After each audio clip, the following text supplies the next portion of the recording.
Depuis plusieurs semaines, les rebondissements se succèdent dans le dossier Generali. Pour rappel, l'assureur envisage de supprimer 100 postes de travail à Nyon. Pour faire le point, nous accueillons aujourd'hui sur ce plateau Yves de Ferrare, secrétaire régional du syndicat UNIA. Yves de Ferrare, bonjour. Bonjour. Yves de Ferrare, je remarque que vous avez changé de couleur de chemise. Oui, exceptionnellement aujourd'hui, c'est un événement, oui, c'est une première effectivement, vous avez l'œil. On espère que vous n'allez pas trahir vos idéaux et changer d'idéaux comme ça. Vous ne changez pas de chemise comme d'idée. Non, l'habit ne fait pas le moine, mais effectivement les enjeux sont gros sur ce Generali, indépendamment de la chemise. Je crois qu'il y a des postes de travail qui sont en jeu et effectivement les rebondissements sont nombreux. Alors revenons-en. Mardi, vous aviez une séance de travail avec les employés. 70 ont décidé de ne pas retourner au travail mardi après-midi pour se consacrer à travailler sur la recherche d'informations pour négocier avec leur employeur. Une grève, on peut appeler ça, qui s'est poursuivie un petit peu dans la journée de mercredi. Et au final, vous avez obtenu ce que vous souhaitiez, c'est-à-dire une nouvelle réunion avec le conseiller d'État Philippe Lebas, la direction de Generali et vous-même, UNIA. Ce sera le 9 janvier prochain. Absolument, oui. Il s'agissait de pouvoir se remettre au clair sur l'exécution de ce fameux accord qu'on a fait autour de la table avec M. Lebas, parce qu'il y a des éléments essentiels qu'on doit discuter avec la direction. Et avant cette action qu'on a menée, les discussions étaient fermées avec la direction. Et c'est important de se retrouver autour de cette table pour clarifier un certain nombre de points de cet accord, pour la suite de la procédure de consultation, puisqu'il y a des éléments essentiels pour qu'on puisse parvenir à des résultats. J'aimerais juste revenir sur votre rôle. Dans un premier temps, les employés vous ont mandaté.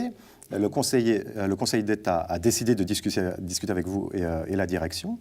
Et puis, entre-temps, la direction Generali dit qu'il ne vous reconnaît pas. Le service de presse du conseiller d'État Philippe Lebas dit que l'accord en question n'a aucune portée juridique, et là je cite, ou légale. En aucun cas, il ne s'agit d'un contrat. Quel est fondamentalement aujourd'hui le rôle d'UNIA ?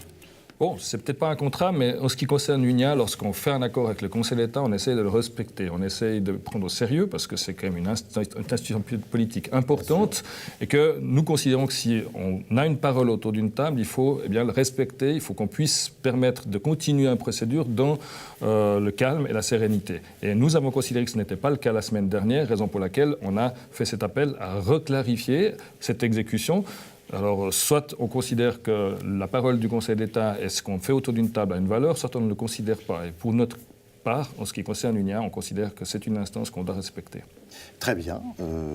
Donc voilà, nouveau rendez-vous le 9 janvier, ça aura le mérite d'être clair. Mardi dernier, vous avez donc travaillé avec les employés. Est-ce que vous avez recueilli les informations que la direction de Generali ne voulait pas vous donner ? C'est-à-dire, on évoquait notamment les salaires médians et... Bon, là, il y a une divergence d'opinion encore actuellement. En fait, on est sur une situation assez claire où nous avons besoin d'informations pour que ce rapport soit crédible, pour construire des alternatives qui sont forcément différentes à celles de la direction. Et de son côté, la direction, elle souhaite que les seules discussions possibles soient uniquement sur leur stratégie.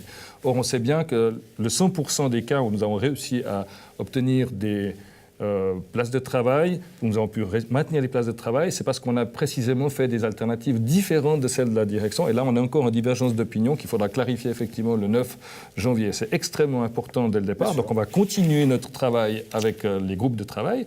Nous allons continuer à construire ce rapport, un rapport qui sera transmis à la direction parce que nous y croyons. Nous croyons qu'il y a effectivement encore des options possibles pour maintenir ces places de travail à Nyon et nous irons jusqu'au bout. On se pose une question régulièrement. Que pourrait faire le monde politique ? Une hypothèse.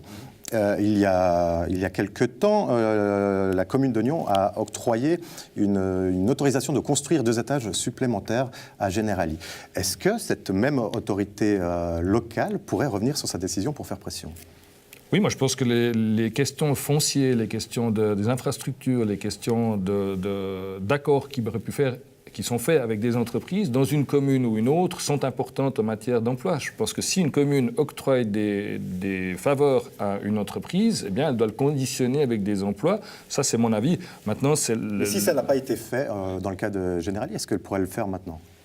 Alors, je pense que les autorités communales, ou un conseil communal, ou une municipalité, ça dépend à quel niveau ça se décide, doit pouvoir toujours, lorsqu'elle fait des faveurs à quelqu'un qui n'est pas respecté, ou si des promesses ont été faites sur des emplois ne sont pas actuellement mises en œuvre, elle doit pouvoir faire un retour en arrière. Alors, je ne sais pas comment sont faits ces contrats, parce que c'est quelque chose qui s'opère entre les différents acteurs. Je pense qu'il y a une technicité très élevée. Mais à mon avis, si il y a eu des promesses qui ont été faites sur des emplois qui sont créés, qu'on a ouvert des faveurs à une entreprise. On doit pouvoir revenir en arrière si ces faveurs ne sont pas faites de la même manière que pour les rabais fiscaux. C'est donc un vrai levier dans la négociation possible. C'est toujours un levier, effectivement, au niveau politique. Et là, on n'a pas encore d'informations claires sur la municipalité, évidemment, à ce sujet. On sait qu'on nous a répondu un peu que ce n'était pas dépendant l'un de l'autre, qu'on a ouvert des portes, mais que ce n'était pas lié aux emplois. Yves de Ferrare, donc cette réunion avec le Conseil d'État, la direction de Generali et Unia, c'est le 9 janvier prochain. On suivra ça, et évidemment, d'ici là, vous allez passer quand même quelques fêtes de Noël, j'imagine. Oui, on va quand même aussi encore travailler entre les fêtes, parce que je pense que ce rapport mérite encore des éclaircissements. On est aussi en contact avec Generali Monde, on est avec la comité d'entreprise européen, donc il y a encore du travail à faire entre le 27 et le 30 janvier que nous allons opérer, mais on va prendre quelques jours de repos. Très bien. Yves de Ferrare, savez-vous ce qu'est une silent disco? Non. Ah oui, je sais ce que c'est une discothèque avec des... très bien.